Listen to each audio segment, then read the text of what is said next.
आज हम लोग शुरू करेंगे अपने मैथ का बिल्कुल एक ब्रांड न्यू चैप्टर जिसका नाम है अरिथमेटिक प्रोग्रेशन, और इसको शॉर्ट में कभी कभी हम लोग प्यार से एपी भी कहते हैं, है ना। चलिए, तो आप बहुत बार इसको अरिथमेटिक प्रोग्रेशन नहीं सुनेंगे और बहुत बार आपको यानी कि अरिथमेटिक प्रोग्रेशन आपको उतना नहीं सुनने को मिलेगा, बाहर में भी और यहाँ पे भी, है ना। तो जब भी हम आपके सामने वर्ड यूज करें क्या, एपी, आपको समझना है क्या, अरिथमेटिक प्रोग्रेशन, यानी कि एनसीईआरटी का चैप्टर नंबर 5, ठीक ना। चलिए, तो आज हम लोग स्टार्ट करेंगे अपना अरिथमेटिक प्रोग्रेशन। और आपको मालूम है और ऑनलाइन वाले बच्चे आपको भी मालूम होगा शायद यदि आप हमारे क्लास को फॉलो करते हैं तो आपको मालूम होगा कि हम लोग जब कोई भी चैप्टर स्टार्ट करते हैं तो उसके पहले बेसिक चीज़ों के इस बारे में हम लोग समझते हैं, है ना। क्योंकि यदि वो समझ में आ गया, मेरा ऐसा मानना है कि यदि वो बेसिक सी चीज़ें यदि आपको समझ में आ गई तब तो फिर ये चैप्टर बड़ा हलवा है फिर, है ना, एकदम आराम से बनेगा, है ना, 2 मिनट में वो 2 मिनट में तो मैगी भी नहीं बनता है, लेकिन खैर, है ना।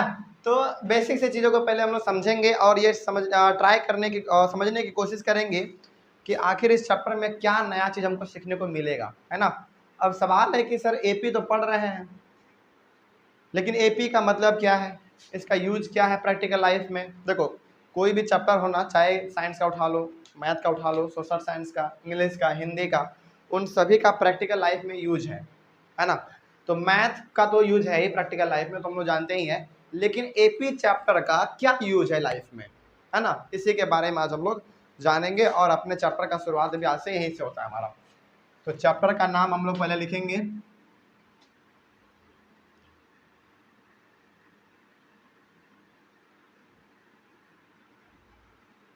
ARITHE होता है ना, ARITHMETIC, arithmetic progression.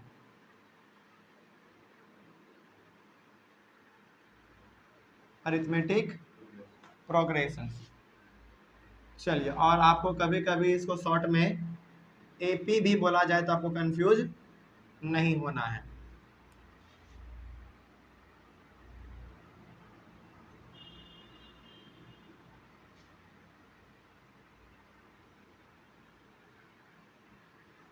Arithmetic progression यानी कि एपी, समझते हैं कि आखिर एपी होता क्या है ना। चलिए, अभी फिलहाल हम आपके सामने एक स्टेटमेंट लिखेंगे, है ना।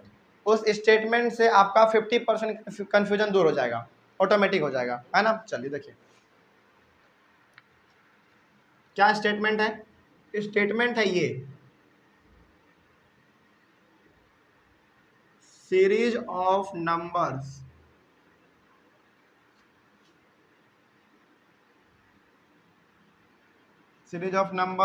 Arranged in a fixed pattern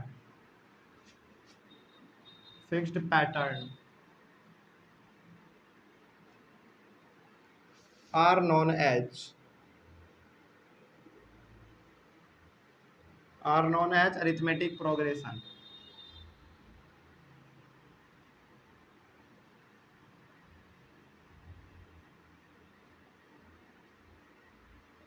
क्या लिखा हुआ स्टेटमेंट ये है, स्टेटमेंट आपको बुक में तो है लेकिन ऐसा नहीं है, थोड़ा सा घुमा फिरा के दिया हुआ है ना, लेकिन आप समझ सकते हैं इसको क्या लिखा हुआ है। Series of numbers arranged in a fixed pattern are known as arithmetic progression. इसमें जो सबसे ध्यान देने वाली बात है वो है फिक्स्ड पैटर्न। ये जो आपको दो वर्ड है, एक फिक्स और एक पैटर्न, इन्हीं के ऊपर हमारा पूरा ये एपी बेस्ड है। अभी समझेंगे हम लोग, पहले समझेंगे। लेकिन इंग्लिश लिखा हुआ है, समझ में आ रहा होगा क्या लिखा हुआ है, हल्का फल्का तो समझ में आ गया होगा। यानी कि एक नंबर का सीरीज होगा, यानी कि कुछ नंबर होंगे जो कि एक बिल्कुल फिक्स्ड पैटर्न में अरेंज किए हुए होंगे, उसी को हम लोग कहेंगे एपी। इसका मतलब तो ये हुआ। चलिए, अब समझते हैं कि वाकई में इसका मतलब क्या हुआ, है ना। एग्जाम्पल लेते हैं हम लोग। चलिए, आप ही के लिए एग्जाम्पल है यहाँ पे, अच्छा सा एग्जाम्पल यदि लेना चाहें हम लोग, चलिए ठीक है, देखते हैं आप एग्जाम्पल, इसका एग्जाम्पल देखिए।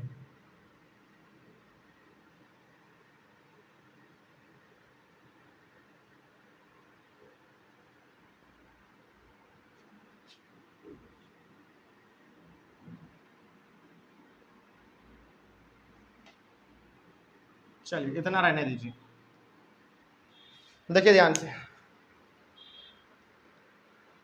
क्या लिखा हुआ था, सीरीज ऑफ नंबर्स, क्या ये एक नंबर का सीरीज है, बहुत सारे, सीरीज का मतलब कॉम्बिनेशन है ना, तो यहाँ पे बहुत सारे नंबर है, सीरीज है हमारा, है ना। आगे, arranged in a fixed pattern, क्या ये बिल्कुल एक फिक्स्ड पैटर्न में अरेंज किया हुआ है, देखिए तो जरा, 8, 16, 24, 32, 40, 48, 56, 64, अरे ये तो लग रहा है टेबल हो गया 8 का, हो गया ना। इसका मतलब क्या हुआ, 8 1 8, 8 2 16, 8 3 24, 8 4 32, 8 5 40, 8 6 48, क्या है ये 8 का टेबल है, मतलब कि यहाँ पे एक नंबर का सीरीज था जो कि एक फिक्स्ड पैटर्न में अरेंज किया हुआ है ना। बस वही तो हमारा एपी है, ये हमारा एपी है, हो गया खत्म, एपी इतना ही था हो गया खत्म, हो गया ये एपी हमारा। तो ये हो गया हमारा पहला एग्जांपल, लेकिन और भी एग्जांपल इसके हो सकते हैं, जैसे देखिए यहाँ पे,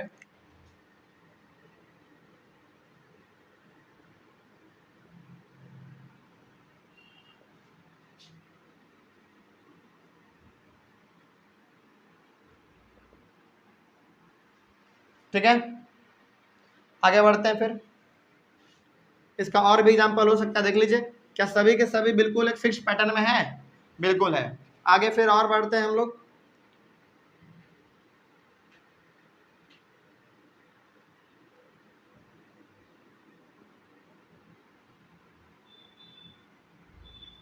ठीक है।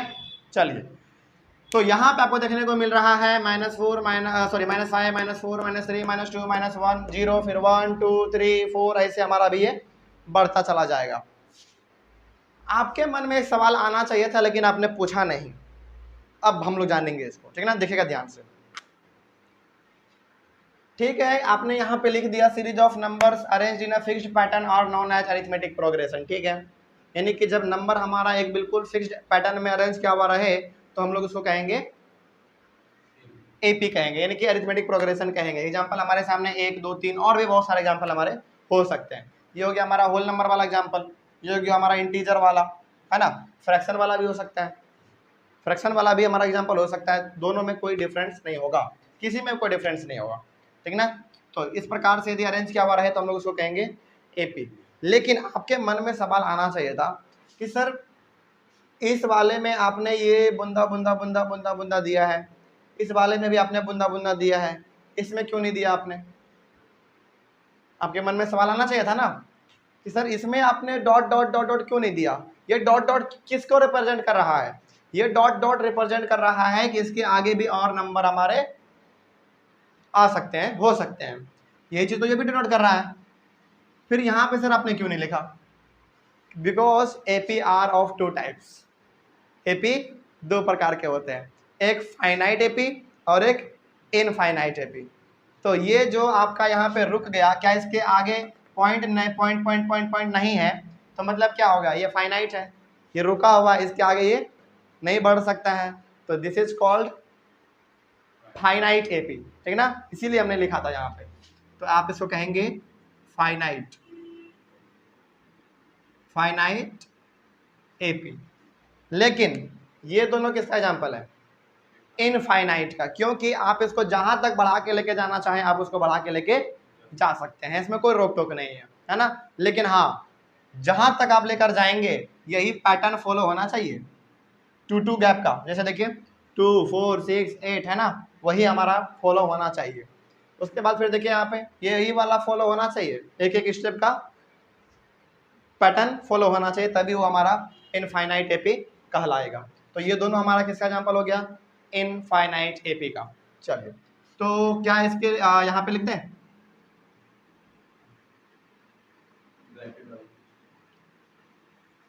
ठीक है। इन दोनों के लिए हम लोग लिख सकते हैं कौन सा, इनफाइनाइट, इनफाइनाइट एपी, यानी कि ये वाला हमारा रुका हुआ है, इसको आप आगे बढ़ा नहीं सकते हैं आप, तो ये हमारा फाइनाइट एपी और ये हो गया हमारा दोनों इनफाइनाइट एपी, ठीक ना। अब सर इसका प्रैक्टिकल लाइफ में क्या यूज है, कैसे यूज है, देखिए ध्यान से अब, ठीक है ना। सबसे पहली बात तो ये कि यदि आपके सामने कोई भी नंबर लिख दे तो क्या कोई भी नंबर हमारा एपी कहला जाएगा क्या, नहीं। एपी वो तभी कहलाएगा जब वो एक फिक्स्ड पैटर्न में लिखा हुआ हो, है ना। एग्जांपल समझिए इस चीज को, बहुत सारे बच्चे कंफ्यूज होते हैं इसमें। जैसे 4, चलिए 4, 5, 8, 12, 15, 20, 25, 32, क्या ये एक एपी है? नहीं, एपी ए नहीं है, क्योंकि देखिए कहीं पे भी मेंटेन ऑर्डर नहीं हो रहा है ना, कहीं पे भी पैटर्न फिक्स नहीं है। जैसे देखिए यहाँ पे 4 से 5 एक स्टेप आगे बढ़ा, फिर 5 से 8 3 स्टेप डायरेक्ट आगे बढ़ गया, फिर 8 से 12 4 स्टेप आगे बढ़ गया, फिर 12 से 15 3 स्टेप आगे बढ़ गया, फिर 15 से 20 5 स्टेप आगे बढ़ गया। मतलब कि कहीं पे पैटर्न फिक्स नहीं है, और जब भी पैटर्न फिक्स नहीं रहेगा तो वो एपी नहीं है, और यदि पैटर्न फिक्स है तो वो एपी है। जैसे ये तीनों हमारा एपी है, ये एपी नहीं है क्योंकि इसमें पैटर्न फिक्स है ही नहीं, कहीं पे बढ़ रहा है, कहीं पे घट रहा है, कहीं पे बढ़ रहा है, कहीं पे घट रहा है ना, तो ये हमारा एपी नहीं कहलाएगा। ठीक है, चलिए अब एपी का प्रैक्टिकल लाइफ में क्या इस्तेमाल है, देखिए एपी का प्रैक्टिकल लाइफ में ये इस्तेमाल है, हम लोग अभी सीखेंगे आगे। इसका कुछ फॉर्मूला है, 2 फॉर्मूला है, इन दोनों के फॉर्मूले की मदद से हम लोग अभी समझेंगे। लेकिन मान लीजिए अभी फिलहाल कि एपी का मतलब क्या है प्रैक्टिकल लाइफ में। मान लीजिए ये सेकंड वाला, ये आगे बढ़ता चला गया, बढ़ता चला गया, बढ़ते बढ़ते बढ़ते बढ़ते बढ़ते बढ़ते यहाँ पे आ गया, यहाँ तक आ गया मान लीजिए, और आपसे कोई पूछ दे कि बेटा बताओ ये शुरू हुआ है 2 से और यहाँ पे आगे बढ़ते बढ़ते बढ़ते बढ़ते यहाँ तक आया, तो बताओ जो बीच में मान लीजिए हमारा 60 आएगा, 60 किस पोजीशन पे है, क्या बता पाएंगे इसे? नहीं बता पाएंगे।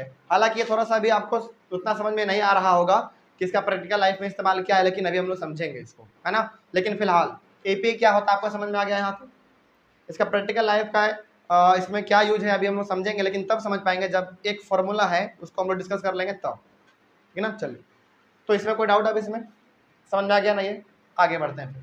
यदि ये चीज़ समझ में आ गया है तो अब हम लोग थोड़ा सा और आगे बढ़ेंगे और समझेंगे हम लोग टर्म के बारे में। किसके बारे में? टर्म के बारे में, ठीक ना। चलिए देखते हैं क्या है टर्म।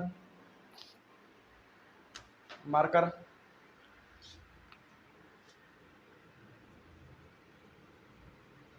each number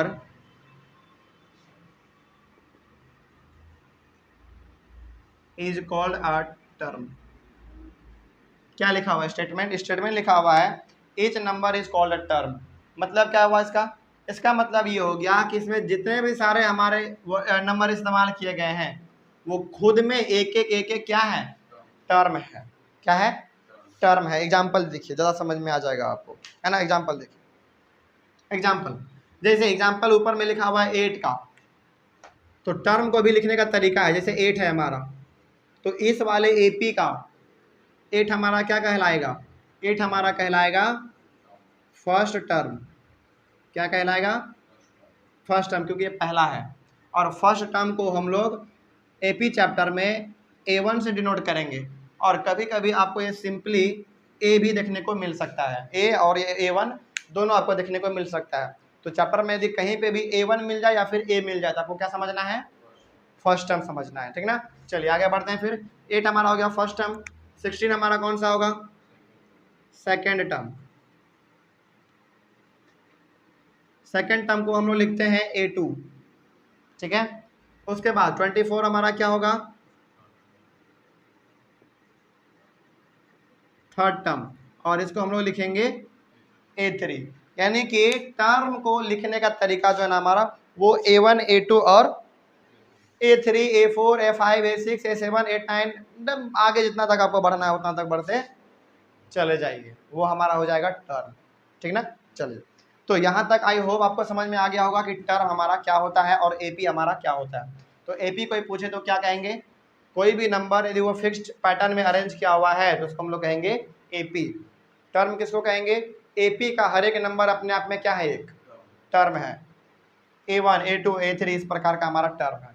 चलिए, उसके बाद फिर हम लोग समझेंगे इसमें एक और जो वर्ड इस्तेमाल होता है बहुत बार, वो है कॉमन डिफरेंस। क्या है कॉमन डिफरेंस? देखिए,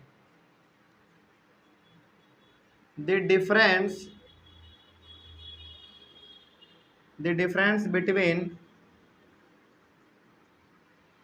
the difference between two the difference between two term the difference between two terms are called common difference common difference मतलब क्या हुआ इसका? इसका मतलब ये हो गया कि दो टर्म के बीच में जो डिफरेंस है, जो गैप है, उसी को हम लोग कहेंगे कॉमन डिफरेंस। एग्जांपल देखिए, समझ में आएगा आपको। एग्जांपल इसका, जैसे यदि मैं बात करूं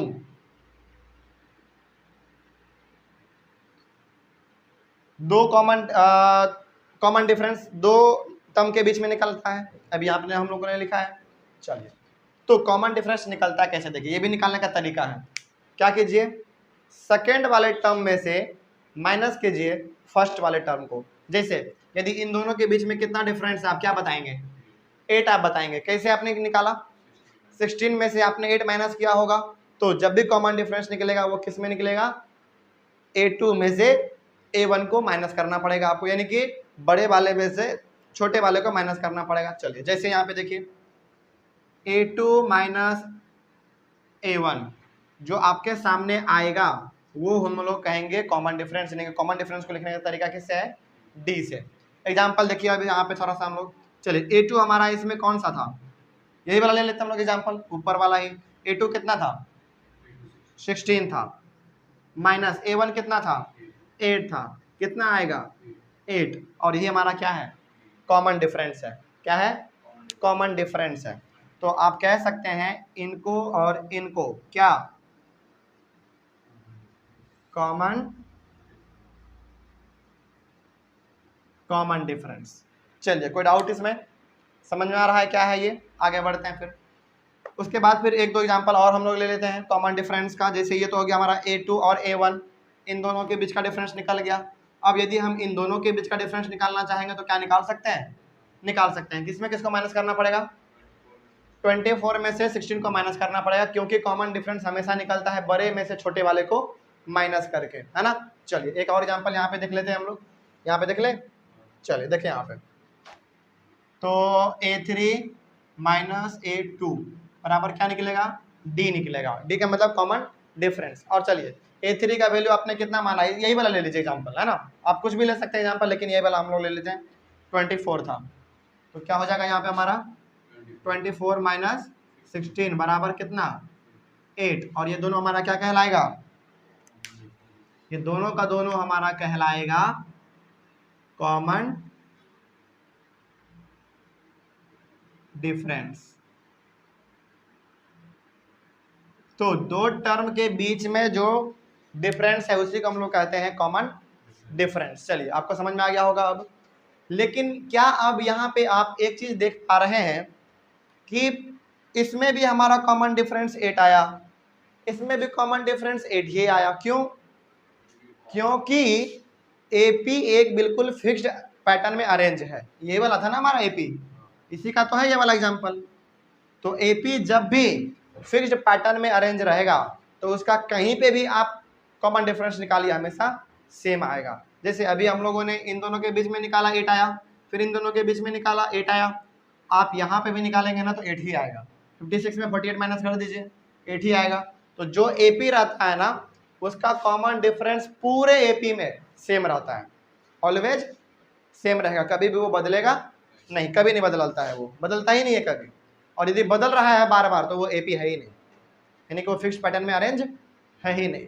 तो याद रखिएगा इस चीज को कि जब भी AP का कॉमन डिफरेंस निकाला जाएगा तो कॉमन डिफरेंस हमेशा क्या आएगा? सेम आएगा। और यदि कॉमन डिफरेंस बार बार अलग अलग आ रहा है तो वो AP हमारा नहीं है। चलिए, इसमें तो कोई दिक्कत नहीं होना चाहिए। अब बात समझ में आ रही है? आगे बढ़ा जाए। चलिए, इसके बाद फिर हमारा आता है AP का जनरल फॉर्म। AP का जनरल फॉर्म क्या है? AP का जनरल फॉर्म देखिए यहाँ पे,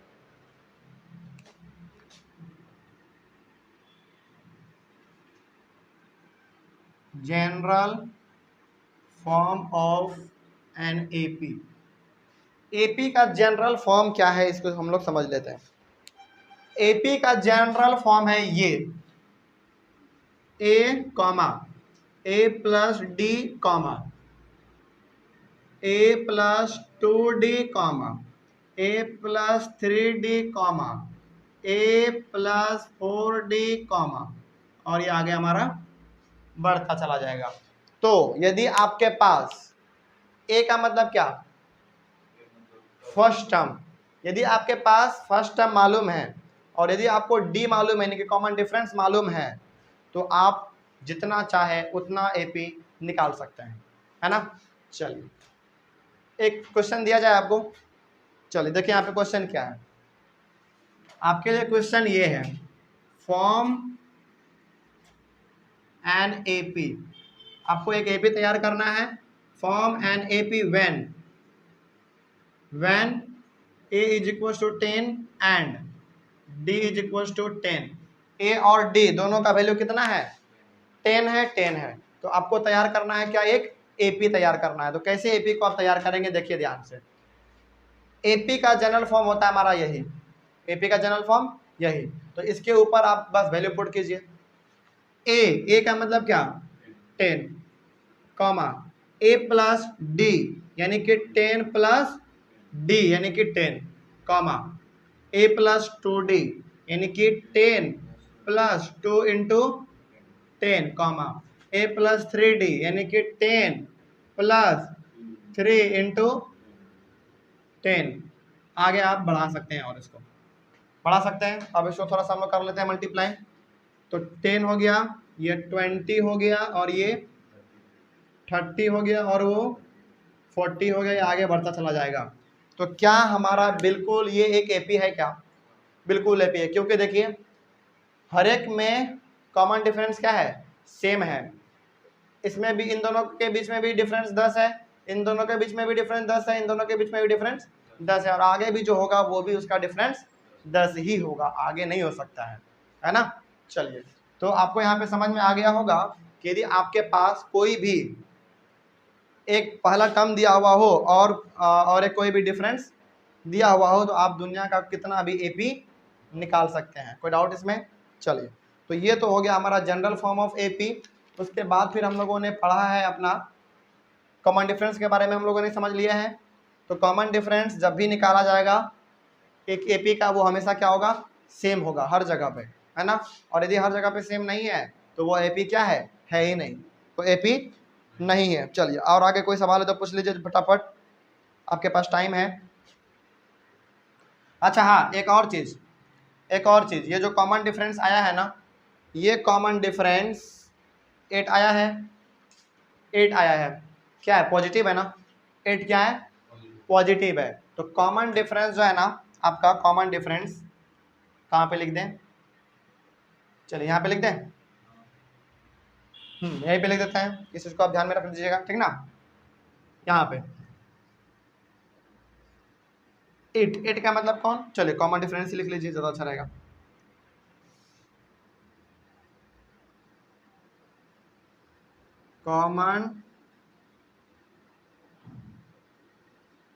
common difference may be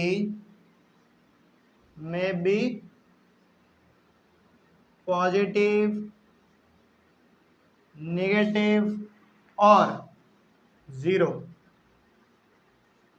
common difference तीनों आ सकता है, पॉजिटिव भी, नेगेटिव भी और जीरो भी आ सकता है। कोई डाउट इसमें। चलिए तो ये हो गया हमारा, ये चीज़ आपको ज़्यादा समझ में आ जाएगा जब आप सवालों को सॉल्व करेंगे ना तब, क्योंकि देखिए कॉमन डिफरेंस अभी आपके पास कैसा आया, पॉजिटिव आया, नेगेटिव भी आ सकता है, वो जीरो भी आ सकता है ना। चलिए तो ये हो गया हमारा कुछ इंपॉर्टेंट बातें और ये इंट्रोडक्शन हमारा क्लास था मेनली। तो हमेशा याद रखना है ये क्लास में, आपको ये बात याद रखने वाली ये है कि एपी जब भी पूछा जाए तो वो एक फिक्स्ड पैटर्न में अरेंज किया हुआ कुछ नंबर होंगे, तो वही हमारा क्या कहलाएगा, एपी कहलाएगा। उसके बाद एपी हमारे दो प्रकार के होते हैं, फाइनाइट एपी और इनफाइनाइट एपी। फाइनाइट एपी का मतलब कि वो रुक जाएगा, आगे नहीं बढ़ेगा फिर वो, और इनफाइनाइट एपी का मतलब हो गया कि उसको जहाँ तक बढ़ाना चाहते हैं वहाँ तक बढ़ा सकते हैं। उसके बाद फिर एपी के हर एक नंबर अपने आप में क्या है, एक टर्म है, क्या है, एक टर्म है। और जैसे हम लोग टर्म को कैसे डिनोट करते हैं, A1 A2 A3 A4 A5 इस प्रकार से करते हैं। कॉमन डिफरेंस क्या होता है, दो नंबर के यानी सॉरी दो टर्म के बीच में डिफरेंस, गैप कितने का है।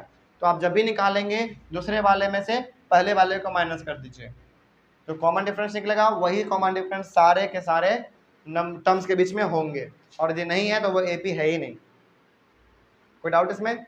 चलिए, तो यदि अब आपके सामने सवाल दे दिया जाए, एक इस प्रकार का एपी बना के दे दे और आपको पूछे कि बेटा बताओ ये एपी है कि नहीं है, तो कैसे पता करेंगे आप एपी है कि नहीं है? कॉमन डिफरेंस पता करके। यदि कॉमन डिफरेंस हर एक जगह पे सेम है तो वो एपी है, और यदि सेम नहीं है तो एपी नहीं है। कोई डाउट इसमें? चलिए, इतना ही था हमारा आज का क्लास का।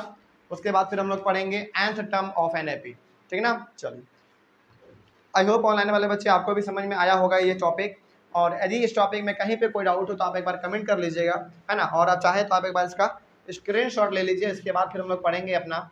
हाँ, यहाँ तक आपको यहाँ तक जब आप पढ़ लेंगे ना तो आपसे सवाल ऐसा पूछा जा सकता है कि एक एपी दिया रहेगा, उस एक नंबर दिया रहेगा इस प्रकार का, आपसे पूछेगा कि ये एपी है कि नहीं है, तो आपको क्या करना है, 3-4 बार कॉमन डिफरेंस निकाल लेना है ना। और यदि सेम आ गया कॉमन डिफरेंस तो वो एपी है, हमारा एपी है, और यदि सेम नहीं आया तो वो एपी नहीं है।